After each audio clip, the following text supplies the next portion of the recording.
प्रणाम। मातृ हृदया परम पूज्य साध्वीजी भगवान पुण्योदय श्रीजी महाराज साहेब ની 25મી સ્વર્ગારોહણ તિથિ પ્રસંગે 25 લાખ સિદ્ધચક્ર આરાધના અભિયાનમાં જોડાયેલ સર્વે આરાધકોને ખૂબ ખૂબ અભિનંદન। ઘર ઘરમાં સિદ્ધચક્ર આરાધના થાય અને નવપતજી ભગવાન સાથે સૌનો નાતો જોડાય એવા ભાવ સાથે આ અભિયાનની શરૂઆત કરવામાં આવેલી છે।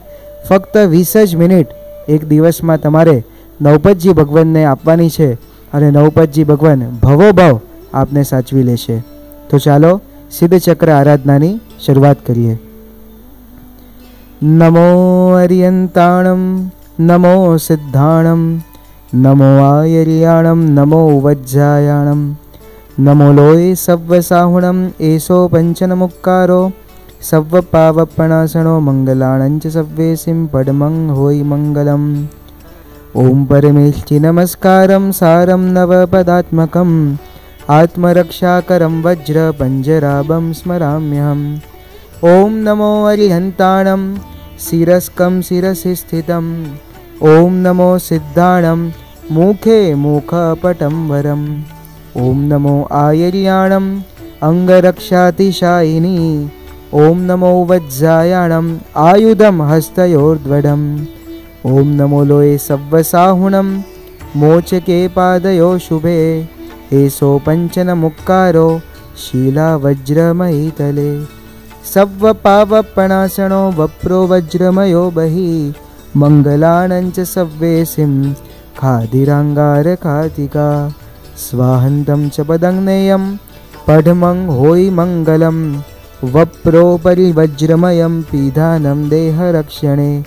महाप्रभावा रक्षेयं क्षुद्रोपद्रवनाशिनी। परमेष्टि पदोद्भूता कथिता पूर्वसूरिभिः। यश्चैवं कुरुते रक्षां परमेष्टि पदैः सदा तस्य न स्याद्भयं व्याधि राधिश्चापि कदाचन। 12 नौकार।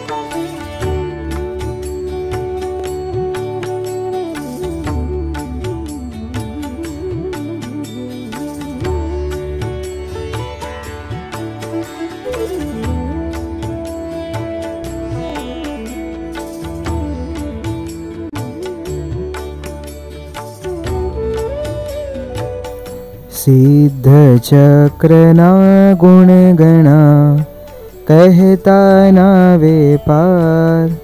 वांछित पूरे दुख हरे वंदो वारंवार।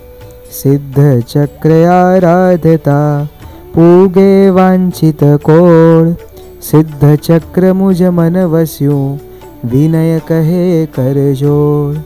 यस्य प्रभावाद् विजयो जगत्यां सप्तांगराज्यं भुवि भूरि भाग्यं।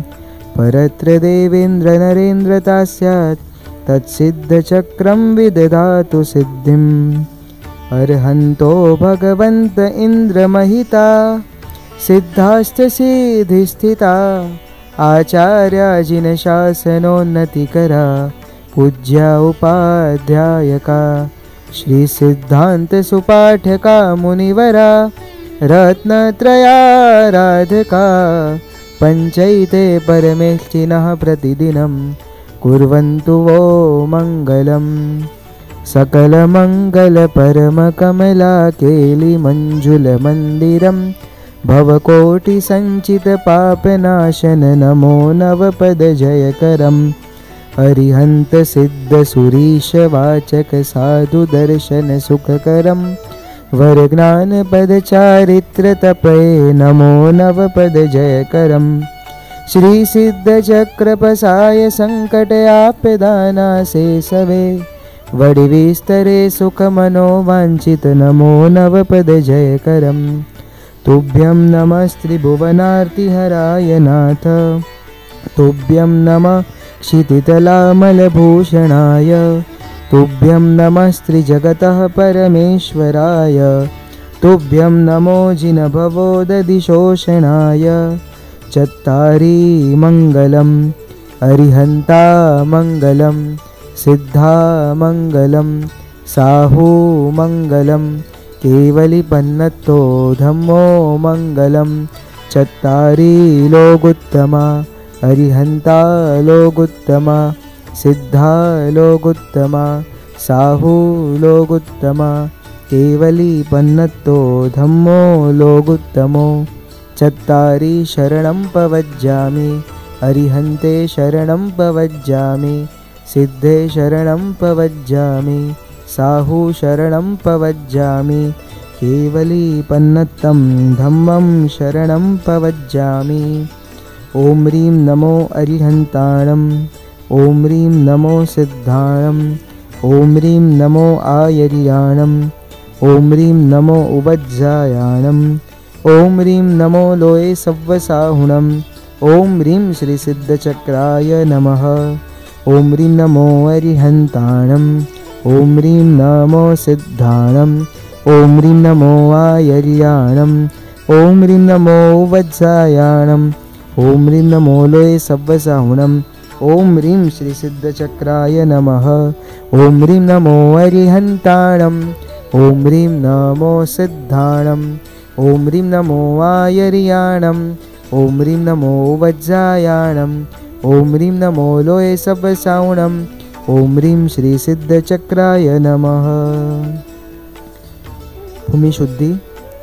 ॐ भूरसि भूतधात्री सर्वभूतहिते भूमिशुद्धिं कुरु कुरु स्वाहा।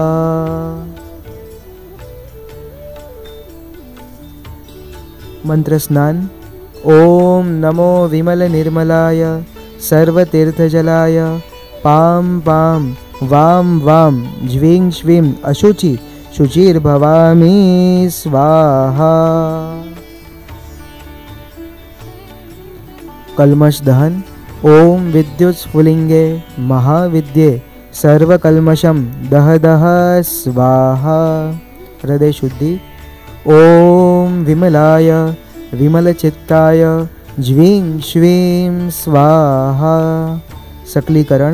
शीप ॐ स्वाहा हा स्वा ॐ पक्षी क्षीप ॐ स्वाहा हा स्वा ॐ पक्षी क्षीप ॐ स्वाहा हा स्वा ॐ पक्षी।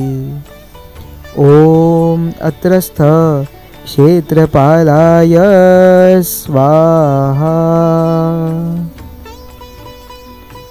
ॐ ह्रीं स्फुटाना हतमूलमन्त्रं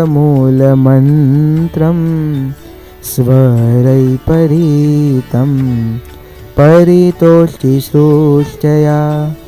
यत्रार्हमेत्यो ज्वलमाद्यबीजं श्रीसिद्धचक्रं तदहं नमामि। सिद्धादयो दिक्षु विदिक्षु सम्यक् दृग्ज्ञानचारित्र तपः पदानि साध्यन्त बीजानि जयन्ति यत्र श्रीसिद्धचक्रं तदहं नमामि।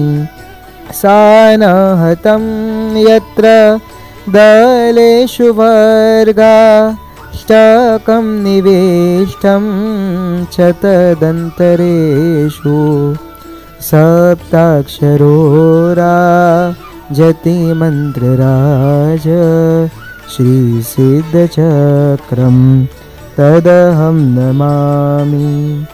अनाहतव्याप्त दिगष्टके यत् सलब्धिषे धर्षे पदावलीनां त्रिपङ्क्तिभिः सृष्टि तया परीतं श्रीसिद्धचक्रं तदहं नमामि। त्रिरेखमाया परिवेष्टितं जयाद्यधिष्ठाय कसेव्यमान विराजते सद्गुरुपादुकाकं श्रीसिद्धचक्रं तदहं नमामि। मूलग्रहं कण्ठनिधिं च पार्श्व द्वयक्षयक्षादि गणं गुणाग्नै यध्यायते श्रीकलशैकरूपं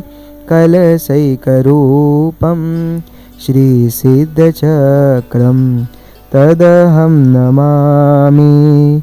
सद्वास्तबीजं स्फुटबीजवीरं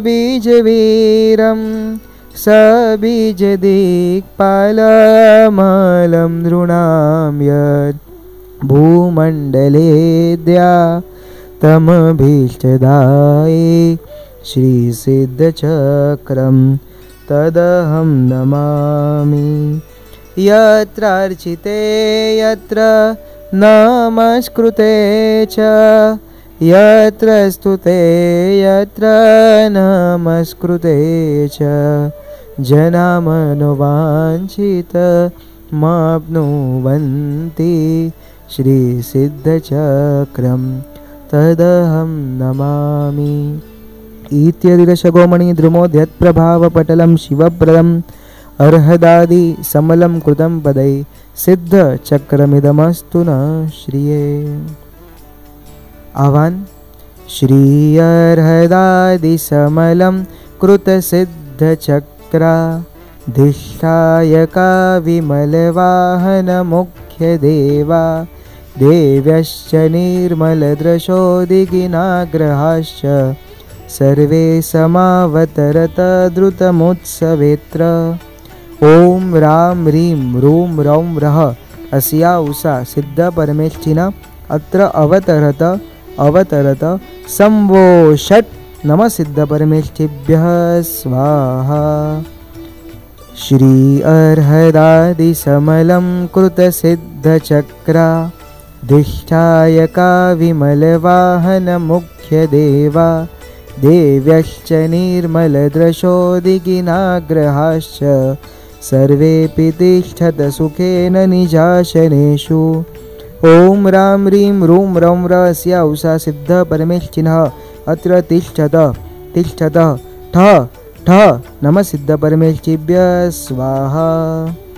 श्री अर्हदादिशमलं कृतसिद्धचक्राधिष्ठायका विमलवाहनमुख्यदेवा देव्यश्च निर्मलदृशोदिगिनाग्रहाश्च सर्वेऽपि मे भवत सन्निहिता प्रमोदात्।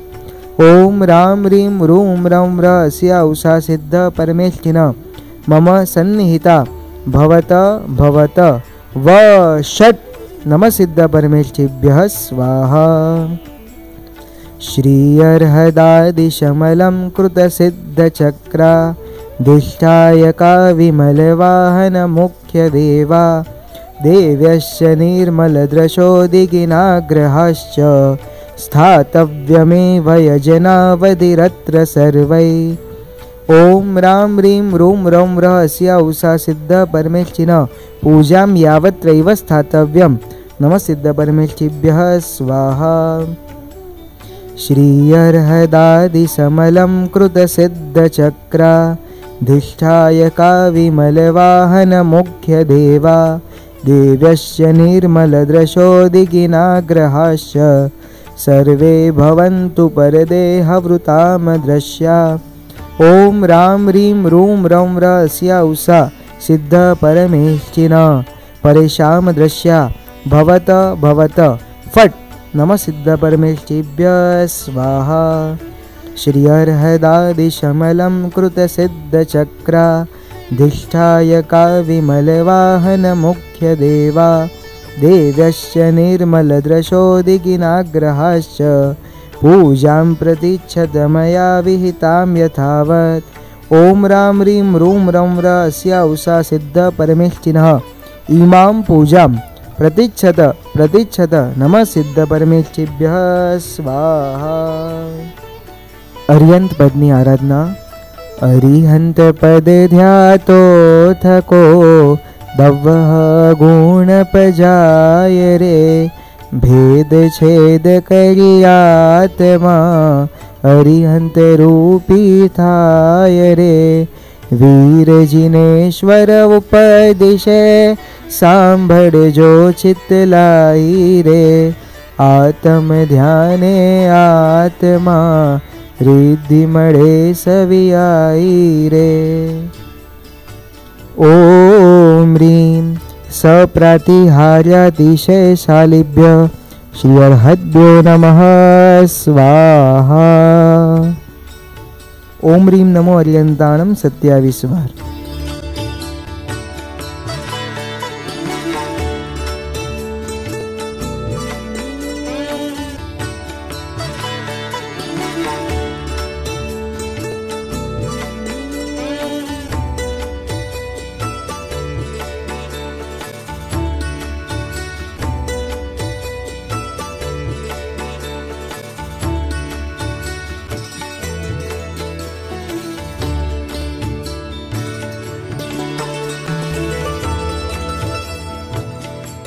सिद्ध पदनी आराधना।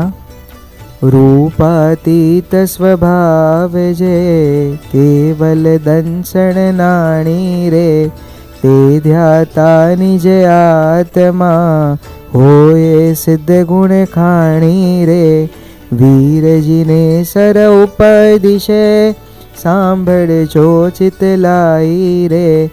आत्म ध्याने आत्मा रिद्धि मळे सवियाई रे।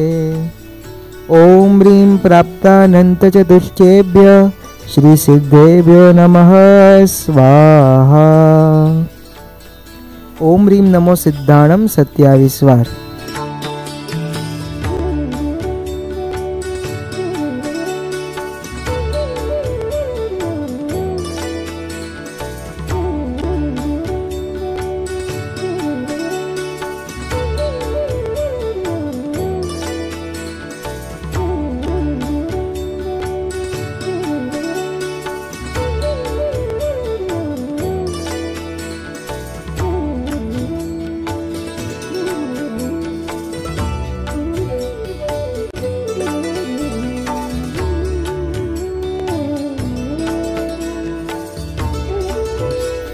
आचार्य पदनी आराधना।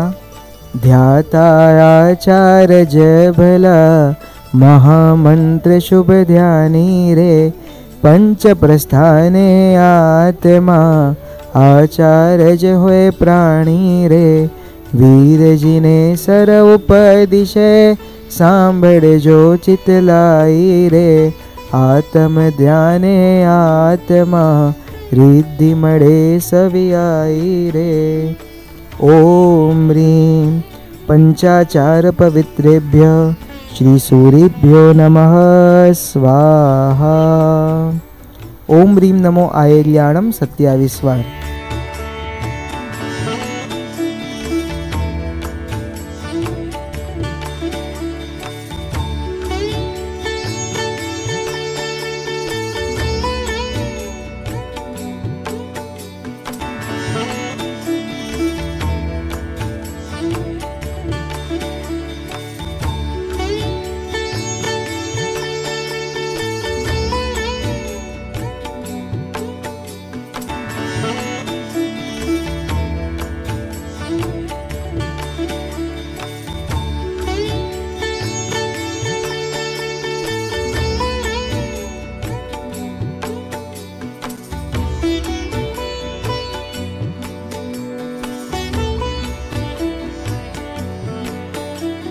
उपाध्याय पदनी आराधना। तपसज्जाए रत सदा द्वादश अंगनो ध्यातारे। उपाध्यायते आत्मा जगबंधव जगभ्रातारे। વીરજીને સર ઉપદિશે સાંભળજો ચિતલાઈ રે. આત્મ ધ્યાને આત્મા रिद्धि मणे सवियाई रे. ओम ह्रीं शुद्ध सिद्धांत अध्यापन प्रवणेभ्य श्री उपाध्यायेभ्यो नमः स्वाहा. ओम ह्रीं नमो उवज्जायाणं 27 वार.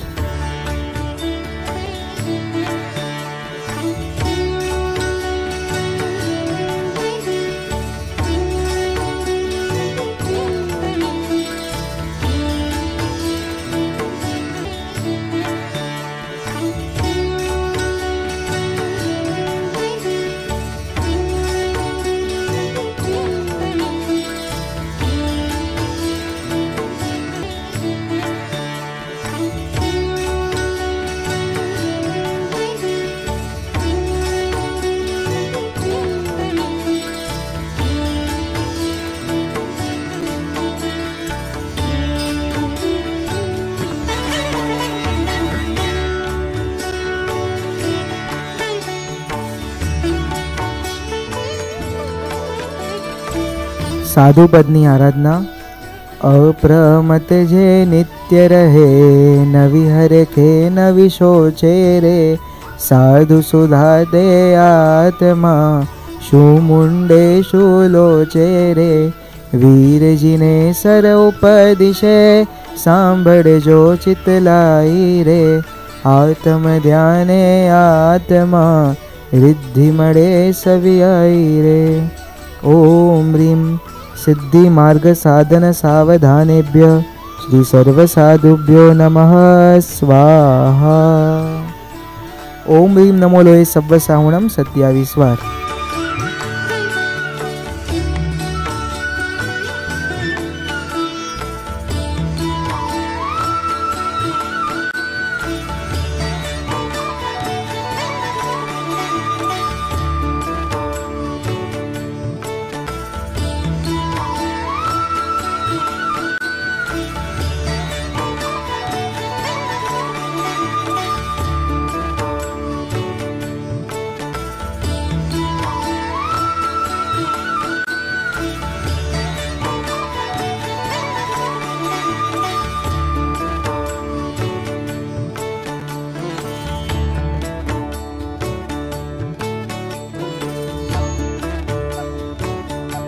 सम्यक दर्शन पदनी आराधना. सम संवेगादिक गुणा क्षय उपक्षम जे आवे रे.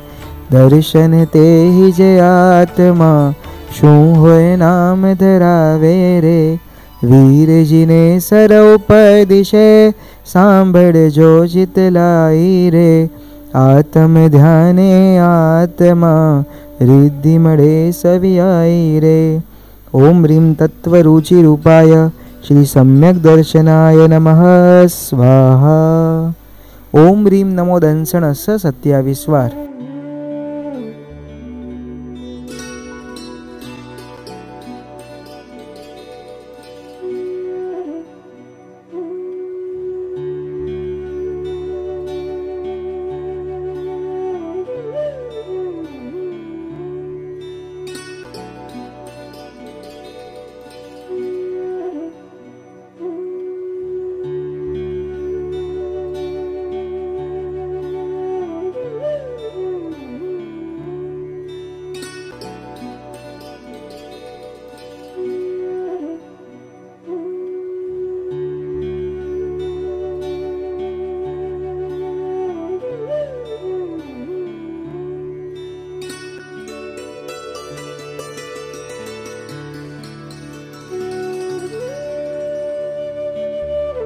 सम्यक दान पदनी आराधना. ज्ञानावरणी जे कर्म छे क्षय उपक्षम तस थाय रे.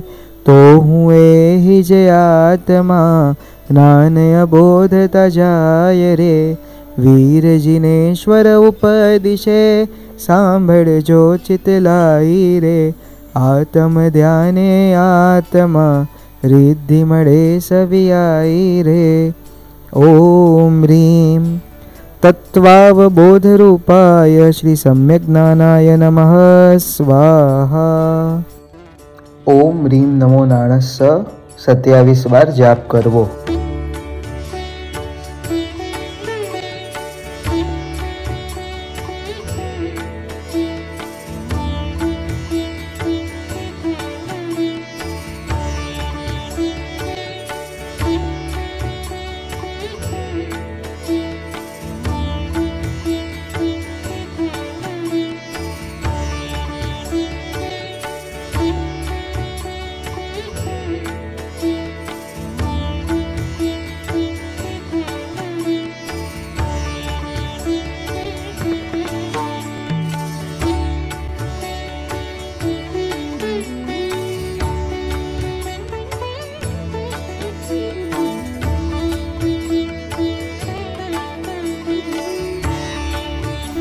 सम्यक चारित्र पदनी आराधना। जान चारित्र ते आत्मा निज स्वभाव मरम तोरे, लेश्या शूद्र अलंकरो मोहवने न विभम तोरे। वीर जिने सर उपदिशे सांभड़ जो चितलाई रे। आत्म ध्याने आत्मा रिद्धि मड़े सवियाई रे। ओम ह्रीं तत्वपरिणति रूपाय श्री सम्यक चारित्राय नमः स्वाहा। ओम ह्रीं नमो चारित्रस 27 बार।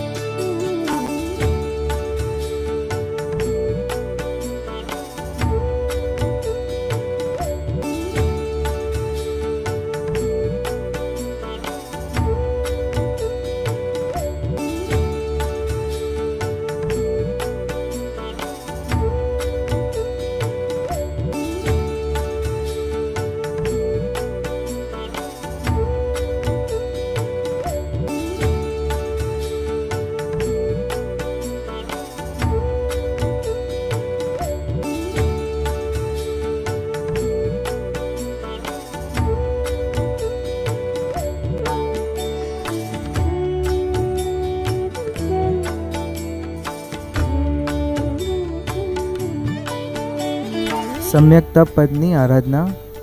इच्छा रोधे संवरी परिणति समता योगे रे।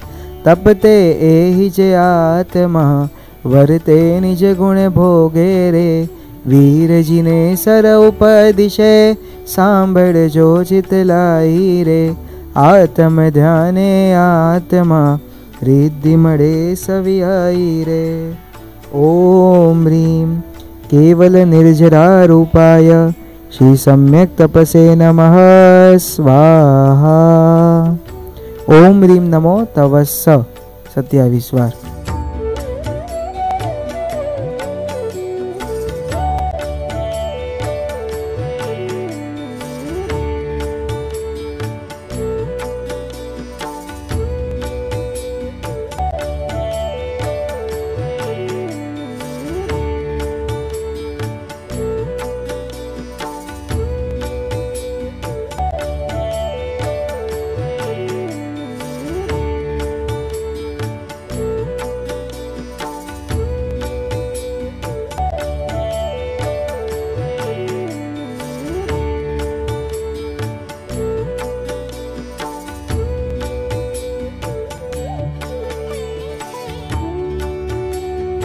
ओम ह्रीं अष्टवर्गाय स्वाहा। ओम ह्रीं अनाहत देवाय स्वाहा। ओम ह्रीं सर्वलब्धि पदेभ्यो नमः स्वाहा। अनंत लब्धि निधानाय श्री गौतम स्वामिने नमः स्वाहा। गण संपद समृद्धाय श्री सुधर्मा स्वामिने नमः स्वाहा। ओम ह्रीं अनंत गुरुपादुकाभ्यः स्वाहा।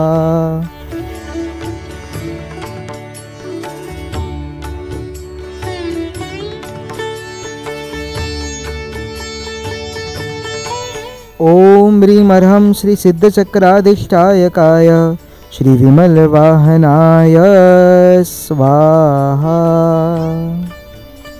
ओम ह्रीं श्रीचक्रेश्वर्यै स्वाहा। ॐ ह्रीं श्री अप्रसिद्ध सद्यचक्राधिष्ठायकाय स्वाहा। ॐ ह्रीं अर्हं जिनप्रवचनाधिष्ठायकाय श्री गणिपीठक यक्षराज आदि अधिष्ठायकेभ्यः स्वाहा। ॐ ह्रीं श्री जयादिदेवीभ्यः स्वाहा। ॐ ह्रीं षोडशविद्यादेवीभ्यः स्वाहा। ॐ ह्रीं चतुर्विंशति यक्षेभ्यः स्वाहा। ॐ ह्रीं चतुर्विंशति यक्षिणीभ्यः स्वाहा। ॐ ह्रीं चतुर्द्वारपालाय स्वाहा। ॐ ह्रीं चतुर्वीरेभ्यः स्वाहा। ॐ ह्रीं दशदिक्पालेभ्यः स्वाहा। ॐ ह्रीं नवग्रहेभ्यः स्वाहा। ॐ ह्रीं नवनिधिभ्यः स्वाहा।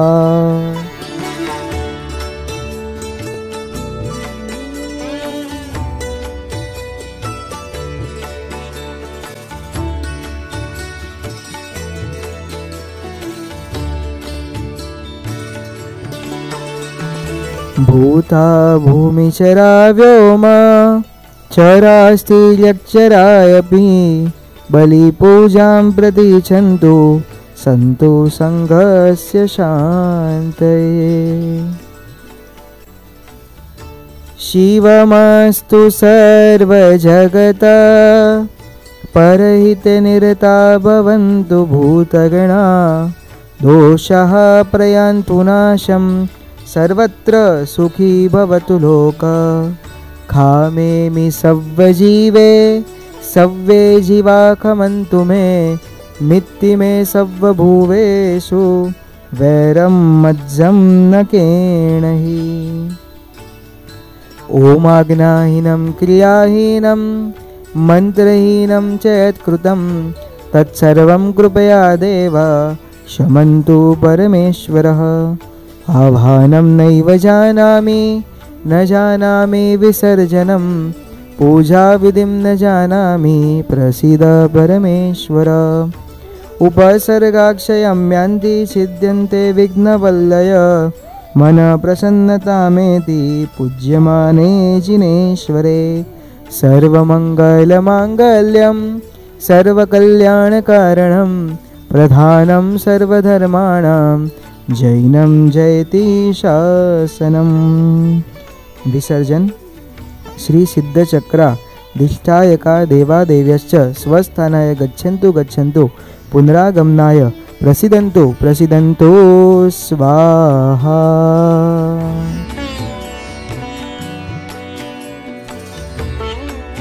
बोलो सिद्धचक्र भगवान की जय।